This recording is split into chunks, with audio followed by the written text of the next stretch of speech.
Good evening, everybody, and welcome to Popco the Writers, or in this case, The Writer.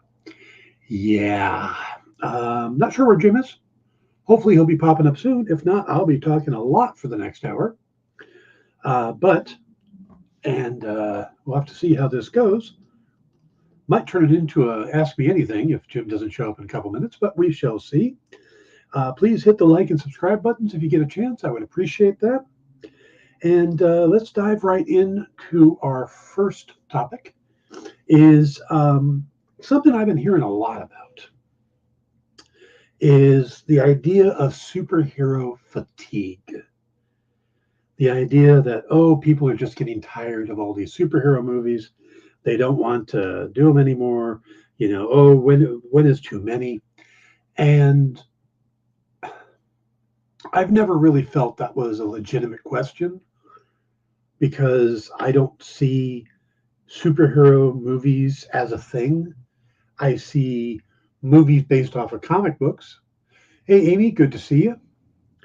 I see movies based off of comic books. And it turns out I'm not the only one because Kevin Feige has a similar approach to this. And this is a quote from Kevin Feige, which I thought was really good. Now, this was a conversation he had with the Movie Business Podcast. And they asked him about superhero fatigue. And he said, quote, I've been at Marvel for 22 years now, over 22 years, and most of us here at Marvel Studios have been around a decade or longer. And from probably my second year at Marvel, people were asking, well, how long is this going to last? Is this fad of comic book movies going to end? And I didn't really understand the question because to me, it was akin to saying after Gone with the Wind, well, how many more movies can be made off of novels? Do you think the audience will sour on movies being adapted from books? And for me, that's the exact right question, or answer. Because we look at the comic book movies that have come out. And yeah, you can look at Marvel and DC movies, and they are based on superheroes. But even within that, they're all different genres a lot of times. You look at a lot of the Ant-Man movies have been heist movies. The first Captain America movie was a war movie, and the second one was like a 70s spy thriller. Iron Man is more sci-fi. And just down, I mean, when you look at the different things, they're very different. She-Hulk was comedy. Moon Knight was more of an Indiana Jones type movie or show. Hawkeye was a Christmas special in a way. The Guardians of the Galaxy was a space comedy. They're very different. And the fact that they can make these things merge together is fantastic. But you go outside of that and you think about other things that have been comic books. 30 Days of Night. 30 Days of Night was an amazing vampire movie. But nobody said, well, is this a trend that's not going to last? Well, no, they said about vampires. And yeah, vampires got old for a while. Zombies. Well, no, nobody seems to be getting tired of zombies yet, but I am. Well, I like to see that come back around to another type of monster movie. We can get back to aliens. That would be fun. We could get werewolves. Haven't had a good werewolf movie in a while that I can think of. We don't need to keep going with the zombies. We can put the zombies aside. I'd be okay with that. But yeah, so yeah, I look at it that way too. The whole thing that how long are we going to have these superhero? Oh, I'm tired of these superhero movies. To me, it's the same thing as saying I'm tired of murder mysteries. And I'm not. I never am. I was just talking to Lisa earlier, and I said, I'm at a point in my life where if you put out the latest, a new Kenneth Branagh, Agatha Christie movie, or a new Daniel Craig, Benoit Blanc movie at the same weekend as you put out the newest Marvel movie, I'm probably going to go see the murder mystery first because I lean that direction. And I would love to see a superhero murder mystery. I'd love to write a superhero murder mystery. I need to do that. I need to let me write that down. Superhero murder mystery. I think that would be fun. Yeah. See, I kind of equate myself as a mystery writer. You know, at the heart of everything I've ever written, there's a mystery. Whether it was a freeze and the mystery was, um, how did that happen? How did they all end up frozen? Even back to Sinbad, there was the mystery of what Sinbad had done to end up like that, and the quest for the visor to find out who really killed uh, the Sultan. So, yeah, I'm always going to put a mystery at the heart of what I write because I think that's what engages readers. I mean, you can have a good punch 'em up. I think one of the best examples of that is the death of Superman. The 4 issues that led into the death of Superman was just a big fight scene. I mean, if you think about it, it's considered, you know, one of the quintessential comics out there, but it was just a big fight scene, you know? But when it comes to my favorite comics, I from DC, Batman Hush is always number one for me. Big murder mystery, a big mystery. Green Arrow Quiver, another mystery of how Ollie came back to life and stuff like that. And Adam Strange Planet Heist, which is a mystery about where the hell the planet will go. Somebody stole a planet. So mysteries and heist movies are always been my big thing. And I'd love to see them done more. And I mean, I'm a big fan of the Ant-Man movies, so I could see that tie-in. But a good mystery, and that might also be what got me with the Batman, because it was a noir detective story, which I think are great for Batman. Batman should be written that way, you know. If for some reason Marvel or DC called me up and offered me to write a Batman story, it would be a mystery. If James Gunn called me up and asked me to write the next Batman movie, it would be a mystery because I think that's where the character excels. The playing on him being the world trade's detective, or Sherlock Holmes, or Hercule Poirot, or you know, Miss Marple is kind of an interesting one because there's certain criteria for a detective that I think in a good murder mystery, and Miss Marple's kind of on the outside of that. You know, to me, there's always the archetypes of characters. There is the force of nature, your Sam Spade, that type, your Philip Marlowe, the guy who is uh, rebels against authority, is more likely to punch than ask questions, um, tends to get beaten up a lot. You know, he's an interesting character. That's an interesting character. Jack Reacher is kind of a force of nature character too, though he doesn't get beat up as much, but he does a lot of beating. Then you've got the enigmatic detective with a flaw, and that is your Hercule Poirot, your Sherlock Holmes, where they're super intelligent, but to make them um, relatable, they have to have a flaw, whether it's the drug addiction for Holmes, uh, the OCD for Poirot, the you look at other characters like Monk fits in that category. Also, Zero. I don't remember his first name from Zero Effect. That was another great one, you know. And then there's also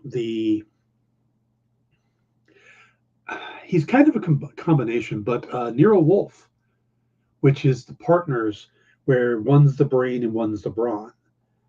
So in a sense, you have the enigmatic with the force of nature character. Jimmy Doyle is, but the difference is that in that combination, you need the leg man to be likable, and it's the same format that I use for my Lucius Fogg novels. Um, you know, the brilliant guy, the detective, is actually kind of aloof or just standoffish, and you really don't aren't supposed to connect with them. You're supposed to connect with the guy who's telling the story, the leg man. So it's kind of like Holmes and Watson, except Watson is more of a follow along, and Holmes is out there doing it. With Nero Wolfe, Nero is sitting in his apartment all the or his brownstone all the time, and Archie Goodwin is out solving the cases, and that's another interesting one. And besides, my Lucius Fogg books, Jake and the Fat Man was another one like that. And but then you get to the Miss Marple, and she's kind of an enigma in the sense that she's the unassuming detective. Almost a you almost throw Columbo in that category, even though he was a detective and she isn't. But the one who just kind of happens their way into the mystery and solves it. And I do like those kind of detectives, but you start wondering how many stories you can tell with that kind of detective and still it makes sense. Um, Look at Murder She Wrote. Perfect example of a Miss Marple type detective. And she, after a while, I think the police would be investigating her for the fact that she's around so many murders. She's not a detective. She lives in this tiny town of Cabot Cove, which has to be like the murder capital of the world at this point, with the number of murders that she solved there. I mean, is that all they teach there? Yeah. Here, Johnny, this is how you read, this is how you do math, and this is how you kill somebody. I mean, that's the only thing that makes sense. Cabot Cove, man. But I'm so far off topic here. Um, yeah, so a murder mystery superhero thing would be awesome. But let's go back to the original thing, which is nobody is coming out saying, well, how many more murder mysteries are they going to want to see? Netflix is gambling. You're going to want to see at least one more Benoit Blanc movie. Uh, they're moving forward on another Agatha Christie with Kenneth Branagh. See how they run. I watched See How They Run last night, which I enjoyed quite a bit. I didn't know I was going to. I don't remember hearing much about it either way. It came out and then it was in theaters and it was out of theaters, and I got it confused with Amsterdam. They had a similar look, I think. And I started watching Amsterdam for got a few minutes into it, and I'm like, I don't think I'm ready for this one yet. So I bailed out of it. But I did watch See How They Run last night, and that I found very interesting. If you haven't seen it, without spoiling anything, it is a true Agatha Christie homage in the sense that it's about Agatha Christie. It is a murder mystery, a murder that takes place backstage of the Mousetrap on its 100th anniversary episode. Mousetrap, of course, is the longest running play in history. It's still going on in the West End of London. And this was the 100th episode or 100th performance, and somebody gets murdered. And it's all about this group of people that were coming in to make a movie version of Mousetrap, and the contract that was, and then you have this detective who, you know, has his problems. He's an alcoholic. His wife has left him, and then you have this younger constable, a female constable, who is put with him, who talks too much, is too excited, jumps to conclusions, and they make an interesting pairing. But they work together, and then even at one point, you have somebody pop in as Agatha Christie herself, who would have been alive at the time. And I love who they got to play Agatha Christie. It's Shirley Henderson, who, and I haven't verified this, but I'm pretty sure she's the same lady who played Moaning Myrtle in the Harry Potter movies who was way older than you think she is. And I don't mean she's old. I mean that Moni Myrtle came across like she was in her teens, and I think she was in her 30s when she played Moni Myrtle. She was also in Doctor Who in the ELO episode where she gets turned into a piece of cement, like a stone brick or a cement tile.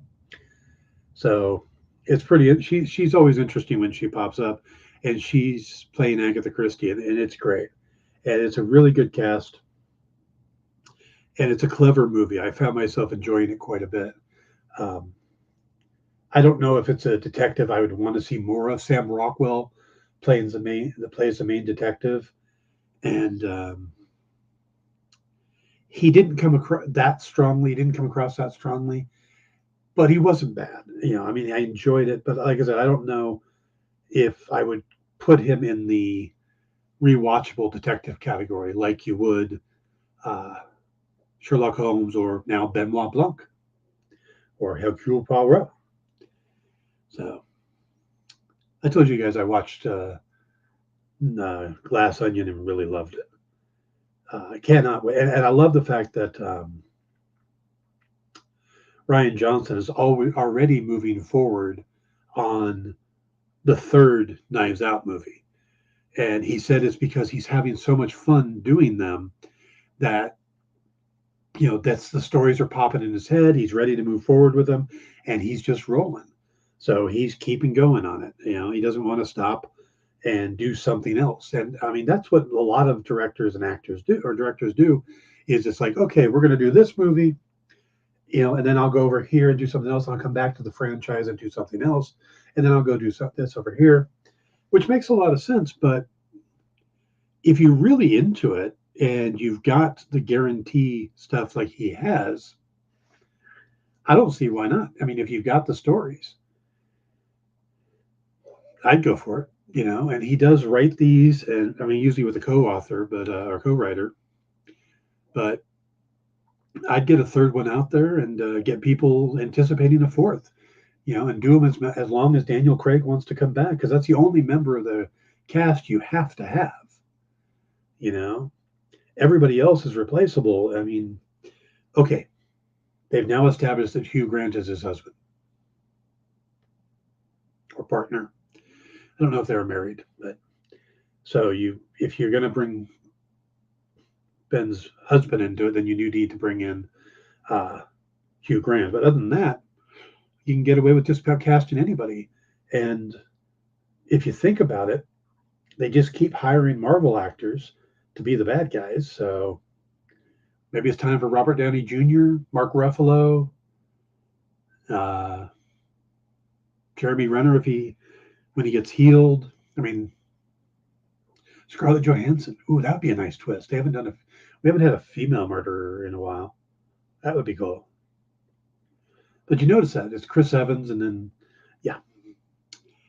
All right, I think I've beaten the crap out of that subject, and still no Jim. But we're going to keep going. As long as I got something to talk about, I'll keep going, and hopefully Jim will pop up. So my thing saying that we're going to talk about the Star Wars trilogy, the sequel trilogy. I apologize that we haven't gotten to that, but Jim hasn't shown up yet. And I don't know what's going on, and I mean, it's probably a really good reason. So we'll just keep going. Wanted to talk about the announcement, not the announcement, but a social media post from Jason Momoa. And Jason showed a video of him coming out of a meeting with James Gunn and Peter Safran. And supposedly he also met with David Zaslav. And he comes out happy as all hell, smiling and talking about how he hasn't been this happy since he found out he was going to be Aquaman. And coming out of Warner Brothers' lot, he just thinks it's great. But it's kind of a mixed message when it comes to what he's actually celebrating. Because it sounds, in one sense, he says stuff like, I'm always going to be Aquaman. But there's an evolution to that. And, we still have the Aquaman movie coming up. So I don't think he would come out and say, well, this will be my last time as Aquaman. But he also talked about how he could also play other characters and how other actors have done that. So, and we know there's a huge rumor of him playing Lobo and that he wants to play Lobo. So, how do you interpret all of that? How do you take that in? Is he going to be Lobo? Is he going to be Aquaman? Is he going to be both? What's happening? Well, my first thought is Lobo's a pretty obscure character. How do you justify making a Lobo movie? And I think how you do it is you don't make a Lobo movie. What you make is a Superman movie with Lobo in it. There is a animated film that came out, and it started the new wave of DC animation. And it's Superman Man of Tomorrow, I think it's called. And it features Superman and Lobo and Martian Manhunter. And I'm trying to remember who the bad guy was.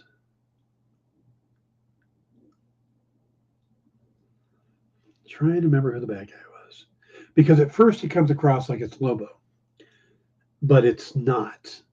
But he's part of it. And you get the big fight scene between Lobo and Superman. You get it's Superman in the early days,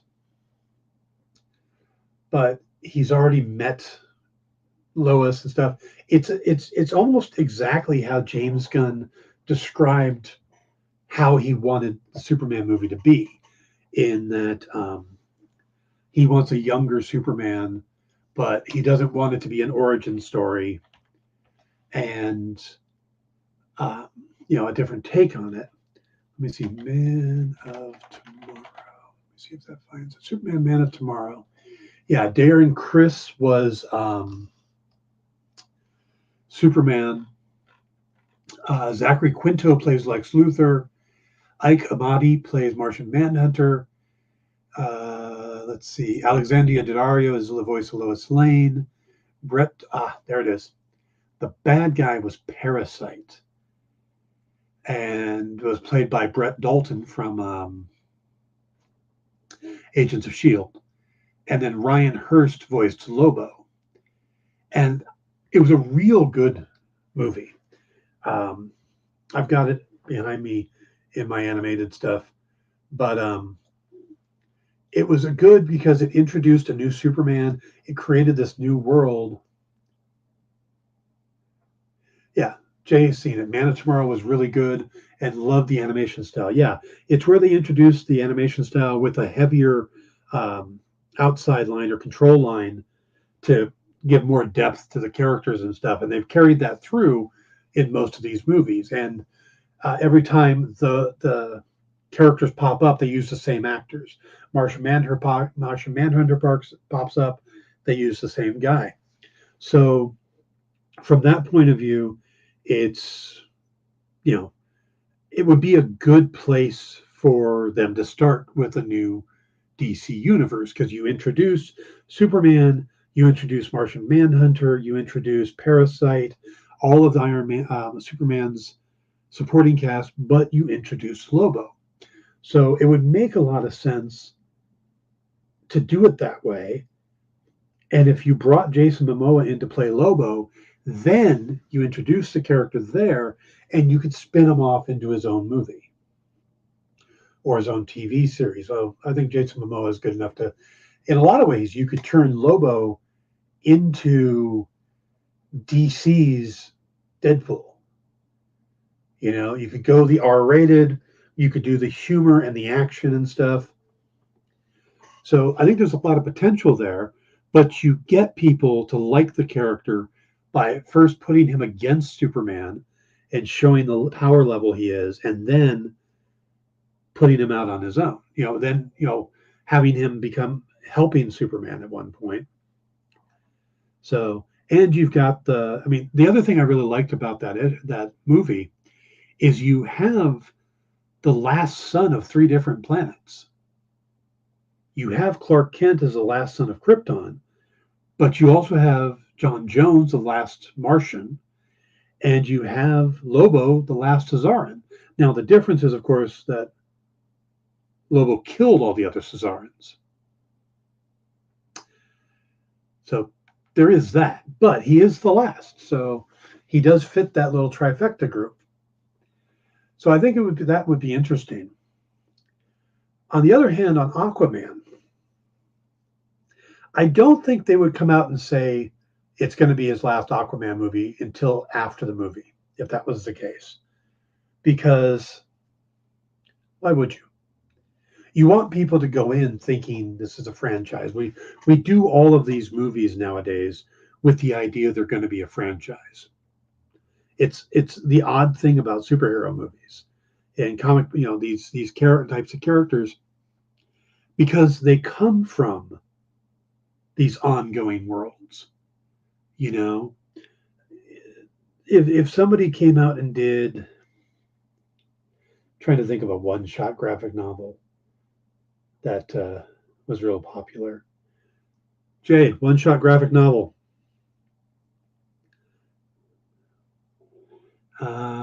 Well, if it was a graphic novel that came out and it was only one, and there was never an intent to do a sequel or a second one, then nobody would expect it. But Superman comes out every month. These characters show up every month. Iron Man comes out, well, every time they kill Tony Stark, but then they bring him back and he comes out every month. So people expect there to be these franchises. They expect them to be ongoing. And most of the time, these guys are hired for multiple picture deals and stuff. So I think fans get turned off when they find out it's not ongoing. Now, see, it's still Superman. All-Star Superman is another. James Gunn also showed a picture of him reading that. So I may be one of the few people that wasn't thrilled with All-Star Superman. But then I'm not a big Grant Morrison fan. But don't hate his stuff. Just some of it just doesn't click for me. But yeah, so I think that's the thing to think about is they're not going to tell us he's not going to be Aquaman anymore because they want people to go see the movie. And even when he says, I'll always be Aquaman, but there'll be some evolution to that. So maybe he's not, he isn't Aquaman anymore after that. Maybe they're going to do the world change thing and somebody else becomes Aquaman, or we get a different multiverse. Maybe that's how they're going to pitch it. We're suddenly going to be in a different multiverse. But, it was a very interesting post by Momoa. And unlike any other time something has been coming out, James Gunn has been quiet about it. He hasn't come out and said, "Oh, I want, this is wrong," or no, he's not going to be multiple characters. He hasn't debunked anything. So I find that fascinating. Now we're supposed to get info from James Gunn before the end of the year about what they're doing. Well, not the end of the year, the end of the month. It's January 22nd. 8 days? 9 days? 30 days has September, April, June, and November, all that. 31 days, yeah. So I think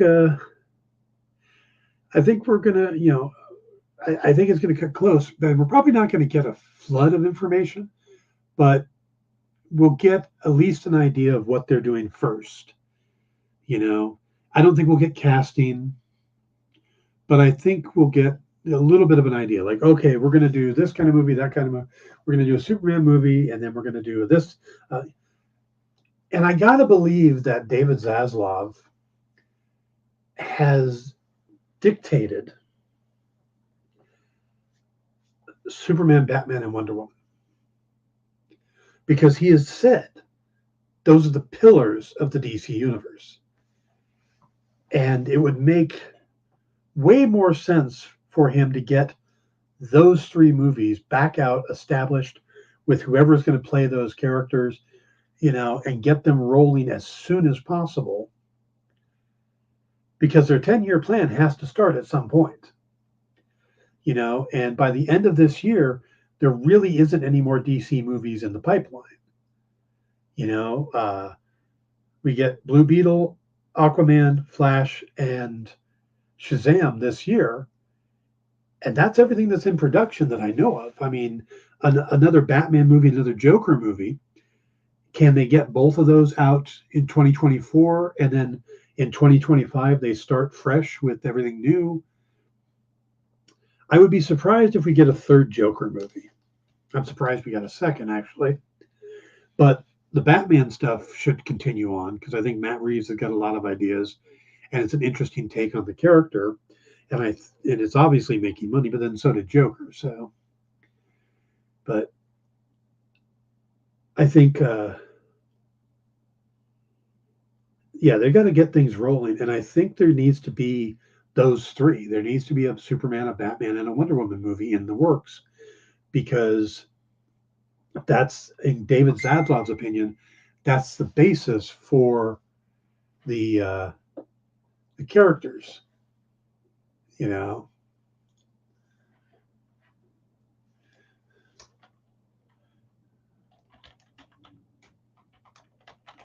Okay, I just heard from Jim. Hopefully he'll be on in a second. Jay says, I think folks are going to be disappointed with what the announcement will be. I don't think it's going to be a flood of info, just a few. I should just put that on the screen. A few titles, maybe some graphics or logos. Yeah, I think it's going to be he's probably going to follow in Kevin Feige's footprints and come out and say, we're doing this movie, and this movie, and these are the rough dates for them. And we're, but I think we'll get a better idea of if it's a clean reboot. See, that's the thing, though, is if they're going to do a clean reboot, I don't think they'll come out and say it, because they don't want, like I said, to affect the sales of the movies coming out. But I think if they don't do a clean reboot, there's going to be some backlash. I know someone who is furious with DC and Warner Brothers because of the Henry Cavill thing. And it's not because they, are a Snyder fan. They're not a Snyderverse person. Their thinking is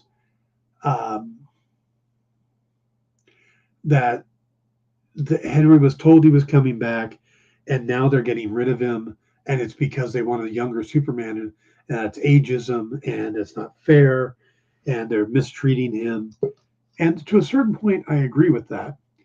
But let's bring Jim in. He's here now. Hello, Jim. Hello, Dan. So I'm just talking about, I'm just rambling at this point, but we were talking about. Oh, you mean just like normal? Yeah, but usually you interject. If they want to hear me just ramble for an hour, they could watch the Dan Wickline show. I've been rewatching Loki, and I fell asleep on the couch.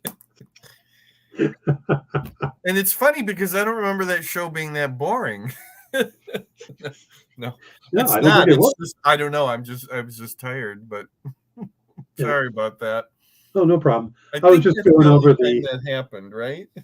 Yeah, I was just going over the Jason Momoa tweet or Instagram post about him being happy after meeting with Gunn and Safran, and how he'll always be Aquaman, but there's always a chance for him to play more than one character because other actors have done it.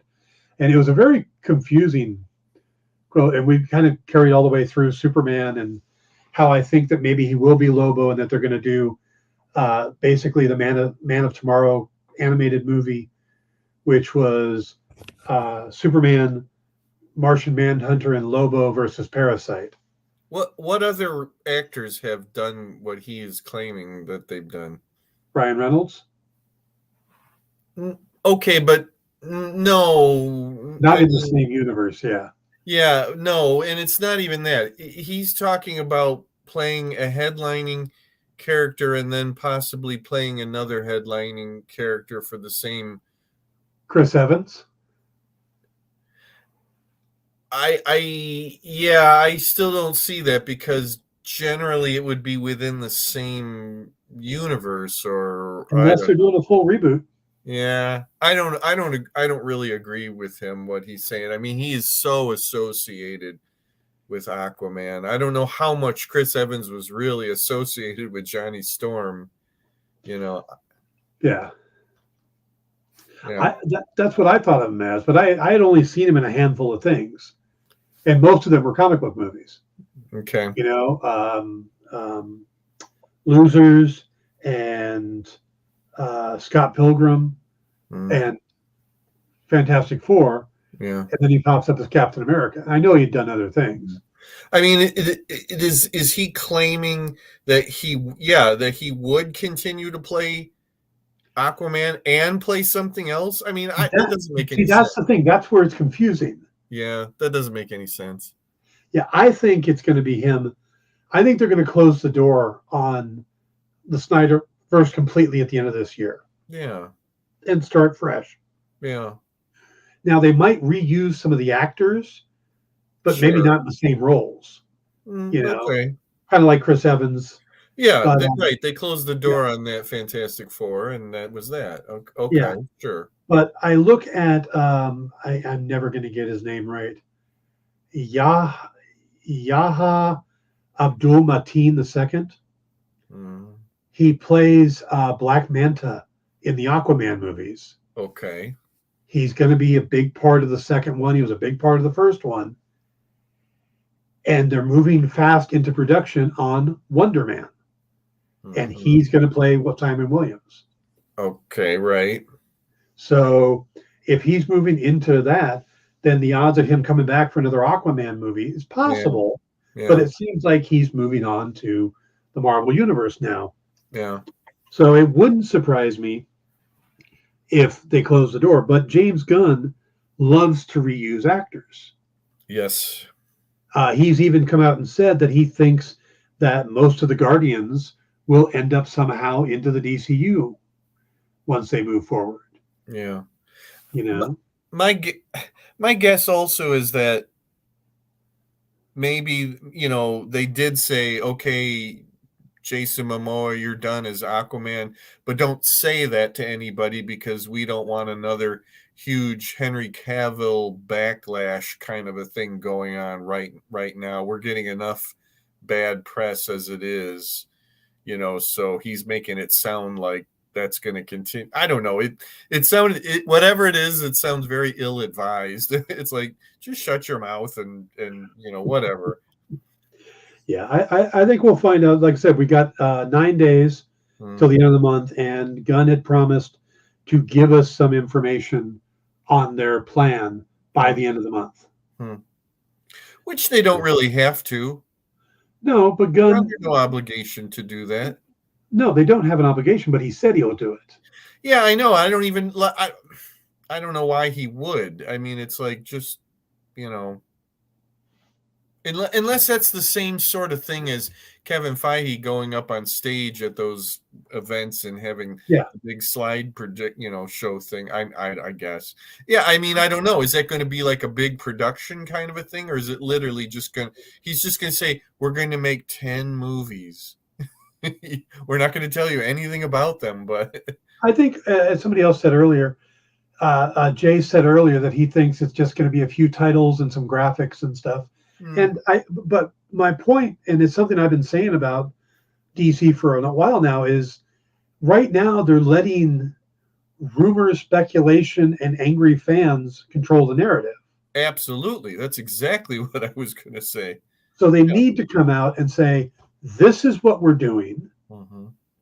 This is done. We're moving this direction. Because anything that comes out, oh, they're doing this, the Snyderverse is coming back. And you know, the fact that no one is going back to the Snyderverse. Right. You know, it's just not. Now they may hang on to some of the actors.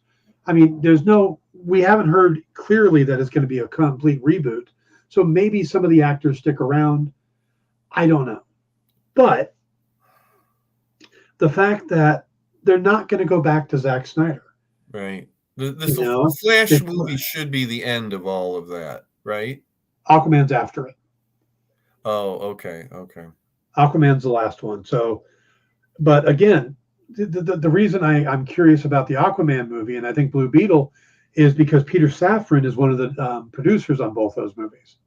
What if the Flash movie is supposed to be so concerned with the multiverse or whatever you want to call it for DC? You would think that that would be the last. You know, it would come Yep. after the other ones, huh? And for a while, it was going to be. Yeah, right. Yeah, and then they moved everything around again. So I don't know. See, that's the problem. Is it doesn't seem like Warner Brothers really knows what they're doing all along for Yeah. that. So that's why I think James Gunn needs to come out and make an announcement and lay out a map. I grant you that. Yes. Yeah. But yeah, I think it's a mess, and I think they really have to kind of fix it. Yeah, this order of the movies seems like a big, huge mess. Oh, Andrew has a theory. Shall we share Andrew's Will theory? You say that? Oh, I love Andrew theories, actually. Okay. Andrew says, I have a theory. Because of the wording about what Gunn is doing with Superman, Henry Cavill will play Superman again with Ben Affleck, Gal Gadot in a single Kingdom Come feature. I don't see it. I don't see it either. And the reason would it be cool? Would it be fun to see? Sure. Yes. Yeah. I would love to see that. Yeah. The reason I don't think it's going to happen is because I'm not looking at it from a fan point of view. Mm-hmm. I'm looking at it from a business point of view. Mm-hmm. And right now, the company is being run by a businessman. Mm-hmm. David Zaslav is in there to get rid of debt and make money. And he has come out clearly and said the tent pole for the DCU is Superman, Batman, Wonder Woman. Mm-hmm. Mm-hmm. Everything is going to flow through those characters. Mm-hmm. If we're going to get a Lobo movie, he's going to show up in a Superman movie and then spin off onto his own. But everything is going to run through those three characters, and that they're going to be those movies coming out regularly. Yeah. Isn't it a shame that as much of a mess as they have and kind of chaos and maybe the movies weren't as good as they could be, but they actually had actors in those prominent roles who were worthy, but mm-hmm. yet now the whole thing is so tainted that they need to move on from them. I'm not going to go out. I'm not going to go out on a limb and say that Ben Affleck was necessarily the perfect Batman, but Henry Cavill. I'm not the biggest fan of him, but I'll admit, he looked the part and maybe could act the part. And Gal Gadot is absolutely the next best Wonder Woman next to Linda Carter, But you know what I mean? Now it's all just tainted. It's too bad because now you have to start all over again and come up with actors that a very great majority of the public will like and accept in the roles. I really liked Henry Cavill as Superman. I liked Gal Gadot as Wonder Woman, and I liked Ben Affleck as Batman. I think they all did remarkably well at what they were doing. Yeah. I don't think they had the best material to work with. Mm-hmm. I think Wonder Woman was a great movie. Wonder Woman 84 was horrible. Right. I wasn't a fan of Ezra Miller. I didn't like the way he played Flash. Mm-hmm. And Ray Fisher was... I didn't think he brought much to it. He hasn't been talked about in a little while, has he? Yeah. I think that kind of all quieted down, didn't it? Yeah. And I thought Jason Momoa was great, but I don't necessarily think he was Aquaman from the comics. he was Jason Momoa. Right, as Aquaman, right, Yeah, right, yeah, yeah. I see what you mean. yeah. Though Andrew says Affleck's Batman was good for playing the older, jaded, grizzled Miller-esque Batman, which is true. But I don't know why they did that. Yeah, I right. mean, Well, yeah, I thought that same thing too. Yeah, that's how old is Ben Affleck compared to Henry Cavill and Gal Gadot? Henry is 39 now. Ben is 50 or Wow. 51. There's a good 10 years or more Yeah, between yeah, them. Gal Gadot is just a little younger than Cavill, yeah. So that, but yeah, they're comparable. Yeah, you're right. They came in with a Batman that's already had been around for a while and grizzled, as you say, or whatever. And yeah, yeah, kind of again an odd choice. yeah, And I always wondered about that too, because it's like it's Ben Affleck as Batman, not as just he's not just Batman. Like when you get somebody with a name like that and a career, you're bringing all that baggage, and especially for a guy who had played a prominent Marvel superhero yeah. previously.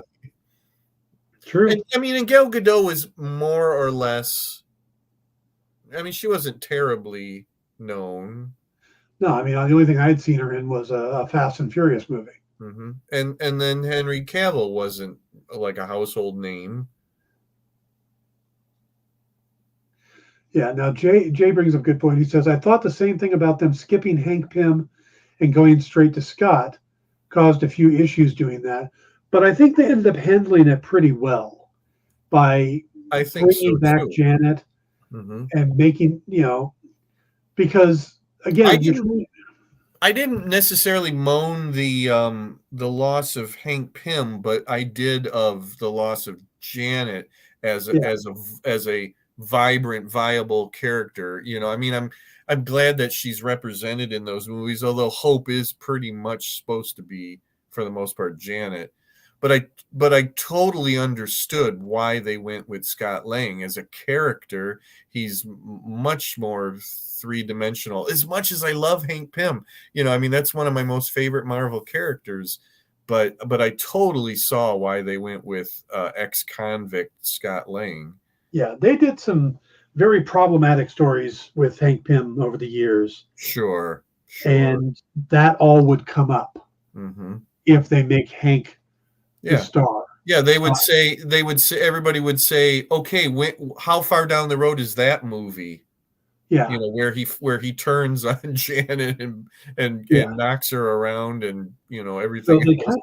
they kind of skip all that by making Yellow Jacket the villain, but Corey Stoll's character of Darren Cross as Yeah, Yellow Jacket, yeah, and by putting Scott in the lead, then Hank doesn't come across as a nice guy, yeah, yeah. you know. Um, so you don't dig too much into his comic past and go, Right. "Oh, the wife beater, yeah," or the Hey, guy that turned on the Avengers, and hey, back to DC just for a moment. What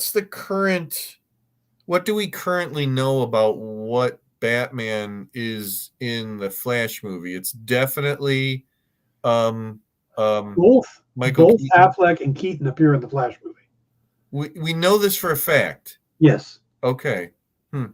Now the interesting thing is that Jason Momoa was asked which Batman's going to be in Aquaman, because originally they filmed it with Keaton. Then Hmm. they did reshoots to put Affleck in because Aquaman was going to come out before the Flash, and then it got moved. So he says, "I don't know. I've worked with a couple different Batmans. I don't know which one they're using." Why would the Michael Keaton Batman be in the Aquaman movie if that's a different Because at world? one point it was going to be Michael Keaton's Batman going forward. He's like what? How old is he? I know it didn't make any sense Is to he me either. 80 or something? Yeah, nostalgia wise, yay, Michael Keaton. But Yeah. You might as well have Michael Douglas be Ant-Man. yeah, Right? exactly. Or yeah, I mean, I don't know. It's all You know what, confusing. Mike? I could see Michael Keaton, cameo or a guest spot in that one in the Flash movie or whatever, but not keep doing it. I can't imagine that he would want to do it, Oh yeah, more than once. I can't believe he even wanted to do it once. Come back. He just seemed like not the guy to want to do that. Like I did that, and that was that, and that was 1989, and this is now, and I I'm not know. into that. Well, I think Marvel and DC are becoming the retirement films, the 401k of actors. I mean, Keaton's like, oh, you want me to play what? The Vulture? I'm in. Do I have to know what they're talking about? Nope, just read the lines. Got it. I'm in. Harrison Ford's coming in to play Yeah, I in the mean, Marvel universe. oh, that's the And I biggest mean, head scratcher but of all to me. look at the actors that are coming in. Patty LuPone has joined the MCU. Wait, I don't know if I heard this one. What is she doing? She's going to be in Agatha, Coven of Chaos. So you Okay, know there's going to be more music. but as a character we already know, maybe. Don't know. They haven't said. Patty But she's going to LuPone. be in that. And it's Patty like, well, LuPone. What the hell could she? Maybe she's just playing herself. maybe the Coven sings their spells. Because I can't think of what character she would play. Huh? Patty LuPone. Yep. Okay, well, Patty freaking LuPone. And, I mean, it's down the line. It's like I heard a report today that they're saying that Arnold Schwarzenegger is going to pop up in the Marvel universe as a villain. And it's like, again, is it just actors 401k? So that's just Stallone is in the that's MCU. Stallone. I was going to say, of course Schwarzenegger's going to be in there. He's got to be in there with Stallone. Yeah. Well, I mean, we've got Ving Rhames is in the MCU if you think about it. Is Stallone back in Volume 3 of Guardians? Yes, he is. I do remember him saying he had been on set. Okay. I mean, I'm still hoping that the original Guardians take over for the current Guardians. Yeah. I mean, they have them all there. Yeah, I think that scene is all we're going to get of the original Guardians. I mean, I want Martin X, the movie. So does Michael Rosenbaum. He wants that, also a Smallville reunion. So, okay. And he wants to play a live action version of the Flash. Well, he can be an aged Barry Allen, I guess. I don't know. No, Wally West. He's Wally West. Oh, okay. Oh, okay. He was the voice of Wally West in the Justice League animated series. Wait a minute. What Flash is Ezra Miller? He's Barry. Is he? He's Barry Allen? Okay, wow. I would have thought he'd be like Bart Allen. Yeah. Yes, Michelle Yeoh is in the MCU twice, as is Gemma Chan. Okay. Yeah. So. Yes. Right. Jay says they want the Red Hulk, I guess, and Andrew just sighs.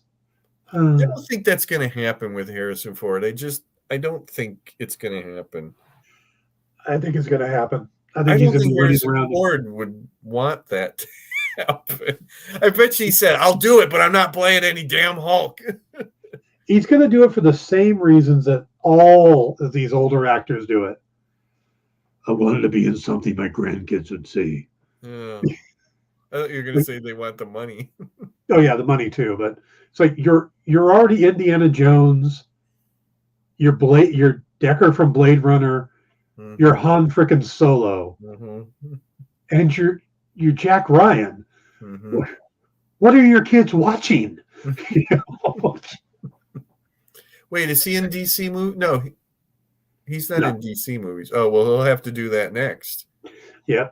Yeah, he'll be Batman. He'll be another Batman, right? Let's see. Wild ass speculation. Michael Rosenbaum was in Guardians of the Galaxy 2, and Gunn likes to use actors he's worked with before. Maybe a multiverse Lex. Possible.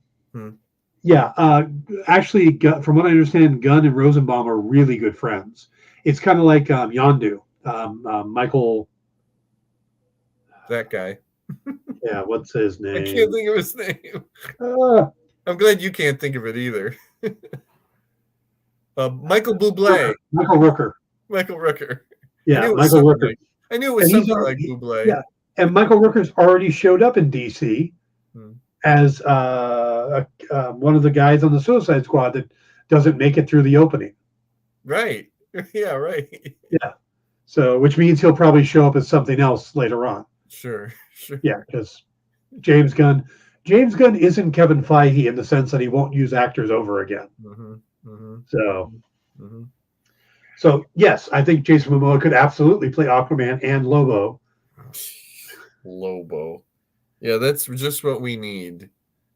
We need a Lobo movie. As long as Ambush Bug is in there somewhere. Yeah. Oh, Ambush Bug would be fun. I don't think we've ever had a live action Ambush Bug.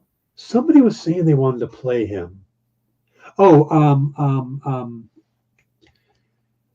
the actor from Eternals, Kamal Nanjiani, says he wants to play Ambush To Bug. play Erwin Schwab? Yeah.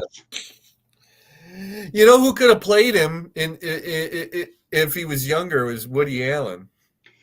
Yeah, Woody Allen could. But wait a minute. They're taking older actors, so maybe that's what we'll get. But who could also play him Yeah. is the guy from Big Bang Theory. Actually, any of them from Big Bang Theory. Oh, yeah, I was gonna say. But you mean Jim? What the main guy? Jim Parsons, either Pilecki or the guy that went into space, was part of NASA and went into space. Oh, definitely him. Oh, definitely him. Yeah, By I the way, mean, do you know Jesus. he is a concert level pianist? Yeah, I think I heard that. Yeah, Yeah. So that's just perfect. okay, guys, I am sorry to say that we didn't get to the original planned topic, which we'll do next week, which is Jim trying to convince me that the Star Wars trilogies are good. Oh, I thought you were gonna say Mandalorian. That's not out till March. I know, but we had a trailer. I thought we could get a lot of mileage out of that one if I hadn't fallen asleep. Okay. Okay. We can talk about the Mandalorian trailer. Okay. But we got to get to that. You've been teasing it. Every time it comes out, you're like, that's going to be a whole show. I'll make sure I fall asleep again. So, yeah, I got on there. I'm like, no Jim. Oh, I'm sorry. That's okay. I vamped, and Jay's been around, and Andrew popped in, and so. Yeah, it looks like you have more people in here than you normally do. They must have heard that I wasn't on for the first half. Oh, come on. No self-deprecating humor. Okay, sorry. I'm good at it, though. That's my gig, you know? Oh, okay, yeah. I don't want to step on your toes. I'm sorry. Yeah. All right, guys, we got to wrap it up there. Thank you for tuning in. Jim, thanks for waking up and coming on. It was worth waking up for. And tune in this week on the Dan Wickline Show. I've got some guests that I forgot who they are. And there's quality entertainment. I've already ripped on The Last of Us, which I know I'm the only person hating on The Last of Us. But it's pretty much just The Mandalorian with zombies. That's high concept. Pedro Pascal has a young girl, or has a young charge with him that he has to protect, that somebody wants their blood. That's pretty much the same thing. There are no new ideas in Hollywood. No, pretty much. So, but yeah, tune into the Dan Wickline Show. We're also going to be doing some giveaways and stuff during the week. So check out the experience. And we will be back next week where Jim, like I said, tries to convince me that Kylo Ren wasn't just a whiny little bitch. That's exactly what he was. Grandpa. So, all right, guys. That's going to be fun. That's going to be fun. I'll make sure I get plenty of sleep before I do that one. Yeah. Andrew, The Last of Us is not great. Every single person I've talked to said, well, you'd like it if you played the game. And if I have to play a game to understand a TV show or enjoy a TV show, then it's not a good TV show. Dan, don't diss your audience. The audience is always right. All right, guys. We will see you next week. Take care, everybody.